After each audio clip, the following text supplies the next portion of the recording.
और आइए अब आपको ले चलते हैं यूपी के गोंडा जिला, जहां जल भराव व प्रशासन के रवैये से परेशान ग्रामीणों ने कुछ ऐसा कर दिखाया जिसे आप देखते रह जाएंगे। दरअसल गोंडा जिले के हल्धर मऊ विकासखंड के छिटनापुर में बारिश के कारण सड़क बह गई थी, जिससे इस क्षेत्र में रहने वाले हजारों ग्रामीणों को आवागमन में परेशानी का सामना करना पड़ता था।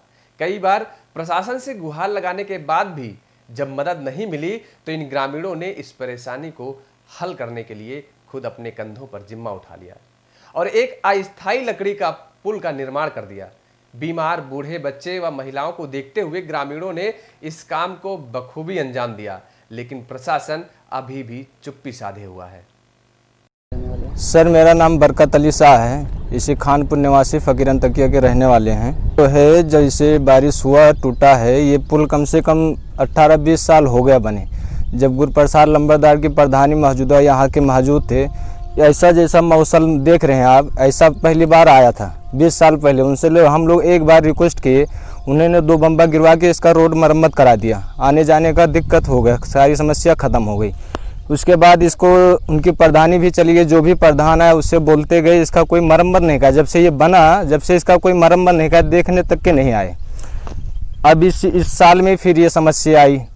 हम लोग जो प्रधान इस समय मौजूदा हैं, कम से कम 1 साल से लगातार उनसे हम लोग प्रयास कर रहे हैं। पूरे गांव की समस्या सदस्य जाके प्रयास करते हैं कि हमारे गांव की सड़क की मरम्मत करा दीजिए। उन्होंने कभी देखने तक नहीं आए। अभी ज़्यादा इस महीने में बारिश होने से पहले जून में जब ज़्यादा रिक्वेस्ट प्रेशर हम लोग डाले तो थोड़ा सा वहाँ आगे पटवा दिए, यहाँ तक वो भी नहीं आए। जब बारिश चालू हुई फिर हम लोग प्रेशर डाले तो बोले भैया हमसे कुछ नहीं हो पाएगा, बजट नहीं मिल रही है, जो हम थोड़ा बहुत पटवा दिए हैं वो अपने पैसे से पटवाएं। हम लोग कहना बंद कर दिए। जब ये सारा रास्ता समस्या ख़राब हो गया, आने जाने का हमारे गांव का रास्ता बंद हो गया, सारी सुविधा बंद हो गई, फिर हम लोग प्रयास किए कि मतलब हम लोग कहाँ आए जाएँ। ठीक है, कम से कम हमारे गाँव में 4 महिला गर्भवती थी, 2 महिला सरकारी अस्पताल तक नहीं जा पाई, यहाँ प्राइवेट में उनकी डिलीवरी कराना पड़ा। अभी कम से कम 2-3 महिला बाकी हैं। तो हम लोग निर्णय लिए कि सरकारी में अगर नहीं जा पाएंगे तो इनका आधार कार्ड ये सब वगैरह बन ही नहीं पाएगा। तो पूरे गांव के लोग सदस्य ने समस्या ये पुल इकट्ठा किए पैसे और ये बल्ली पटरा लगाए कि मतलब इस पर कैसे भी पैदल उस पार जाएँ, फिर अपना साधन ढूँढें। फिर भी अभी तक कोई यहाँ आया नहीं है, ना इसका कोई ध्यान दिया कि तुम लोग गांव में हो कि चले गए, इससे किसी का मतलब नहीं। जो भी प्रधान यहाँ का मौजूदा उससे हम लोग कई बार रिक्वेस्ट किए, पूरा गांव रिक्वेस्ट किया, लेकिन वो आए नहीं यहाँ तक अभी तक देखने। कई बैराजों से सरयू व घाघरा में छोड़े गए पानी से जलस्तर लगातार बढ़ा रहा है। घाघरा खतरे के निशान से लगभग 106 सेंटीमीटर ऊपर बह रही है। ऐसे में जिले की छोटी संपर्क नदियां और नाले भी उफान पर हैं। जिले के हल्धर मऊ ब्लॉक के छिटनापुर खानपुर फकीरनपुर संपर्क मार्ग पहली बरसात को ही नहीं झेल पाया और रास्ता पूरी तरह ध्वस्त हो गया, जिससे कई गांवों का संपर्क टूट गया। ग्रामीणों ने कई बार जनप्रतिनिधियों व अधिकारियों से इसकी शिकायत की, पर 1 महीने से भी अधिक समय बीत जाने के बाद जब कोई सुनवाई नहीं हुई तो ग्रामीणों ने चंदा इकट्ठा कर खुद के हर्जे खर्चे से बांस बल्ली के सहारे अस्थायी पुल का निर्माण कर डाला। ये उस दावे की पोल खोल रहा है जिसे लगातार जिले के जिम्मेदार अधिकारी कह रहे हैं कि अभी जिले में बाढ़ जैसी कोई हालात नहीं है, या फिर जहां कोई समस्या आ रही है तो प्रशासन हर संभव मदद कर रहा है। लेकिन अब सोचने वाली बात यह है कि जब बाढ़ जैसी हालात नहीं तो ये हालात है कैसी, और यदि प्रशासन मदद कर रहा है तो इन ग्रामीणों को इतनी मुसीबत क्यों झेलनी पड़ रही है। लेकिन इस पर जिले के जिम्मेदार अधिकारी कोरोना वायरस का हवाला देकर बयान देने से बचते नजर आ रहे हैं। मेरा नाम इस्लाम है, मैं फकीरन तकिया से रहने वाला हूँ। सर, ये पुल अभी 1 महीना पहले जब 5 तारीख को कायदे से बारिश हुई थी तभी ये पूरा पुल टूट गया था, टूट गया, पूरा धंस गया। फिर हम लोग प्रधान के पास गए, उनसे यहाँ का शिकायत दर्ज किया कि यहाँ का हमारे पूरा पुल टूट चुका है। तो उन्होंने बोले कि हमसे अभी ये नहीं हो पाएगा, ये बरखा के बाद देखेंगे। उसके बाद में फिर हम लोग जब ये ज़्यादा पानी हो गया फिर हम लोग गए कि मतलब यहाँ पे थोड़ा बहुत करवा दीजिए, हम लोग को आने जाने का रास्ता हो जाए। तो उन्होंने कहा कि अभी ये नहीं हो पाएगा हम लोग से।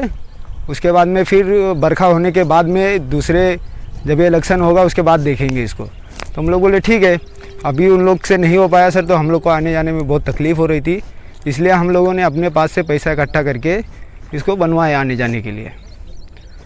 और अभी उन लोग तो कोई आया भी नहीं यहाँ पे देखने के लिए। हम लोग 2-3 बार गए, उनको बोले भी कि चल के देख लो। वो लोग बोलते हैं हम लोग क्या देख के करेंगे, अभी कुछ हो नहीं सकता है। हमें भैया खानपुर फकीरन तकिया रही थे भैया। ये 5 साल बरखम बहा है, तब से प्रधान से कम से कम 1000 मरतबा कहा गया है। अब वह आए खुद एक बार देखी नहीं, कहा गया कि 10 मीटर पटाई दो, हमारे घर से रास्ता यहाँ तक नहीं आया है। कहन वह बैठे कब्रस्ताने लगे, थोड़े के पटाई नहीं, रोक दिन पाटे कहीं हम अपने तरफ से पटाए नहीं, सरकारी बजट बनाई है, ठीक है। वो के बाद में है एक रोकवाई दिन फिर फोन किन गा, तब कहें हम लोग ना हमें ना प्रधान बनाया हो ना, हम प्रधान बने ना है, हम दूसरे के ऊपर बैठा है ना, हमें जैसे चलत है ऐसी चली। भैया ये हमें लोग का संडास पेशाब करे के लिए बहुत बड़ी दिक्कत रही। ये खुद अपन लोग चंदा लगाई के कोनो में का बांधा बूंधा गाय हवर हवर से लकड़ी पथरी लाई के, बस यह है कि संडास पेशाब जाए लायक होगा है बस। और अब अगर कोनो मरीज हो जाए गांव में, कोई डिलीवरी का मामला हो जाए या कोई हो जाए तो मतलब मर जावा जाए, लेकिन बहरे नहीं जा सका जाता। कितना खर्चा लगा भैया? कम से कम 7-8 हज़ार रुपया लगा है वहाँ खर्चा। यही उम्मीद है कि कोनो में जगह बनवाई दी, हमें लोग का गाँव से बहरे निकल की जगह हो जाए, बाजार हाट बस। और बाकी गाँव तो ध्वस्त पड़े है, न नाली है न नरदहा है। मेरा नाम बकरीदी है, जिला गोंडा, बालपुर पोस्ट है मौजा खानपुर फकीरन तकिया। पहले ये पटवा बना था, वो 2 पीपा लगा, उसके बाद में इस पे कोई देखने नहीं आया कोई प्रधान। हम लोग कहते थे तो यही बोलते हैं कि अच्छा बारिश निकल जाने दो, उसके बाद सही करा देंगे। प्रधानी आती है तो बोलते हैं अच्छा अब से तुम्हारा तो पुल ही सही करा देंगे, पहला नंबर यही कराएंगे, लेकिन कोई फिर बाद में देखने नहीं आता है जीतने के बाद। अरे ये पहले कटा था लेकिन थोड़ा थोड़ा कटा था, अभी ये बारिश हुआ तो बारिश की वजह से बाढ़ में ये सब पूरा बह गया, खाली वही 2 पीपा बचा, ईंटा सहित भी बह गया। अब उसमें जो है हम लोग प्रधान के सिवा और हम लोग किसी के पास पहुंच नहीं पाए, नहीं आया, कोई नहीं आया। खर्चे खर्चे से कराया, इसमें 7,000 रुपया लगा। किसी ने कोई मदद की उसमें? नहीं, कोई नहीं मदद किया। हम लोग जो है अपने ही चंदा करके गांव में और जो है इसको निर्माण किया है, आने जाने के लिए दिक्कत होता था।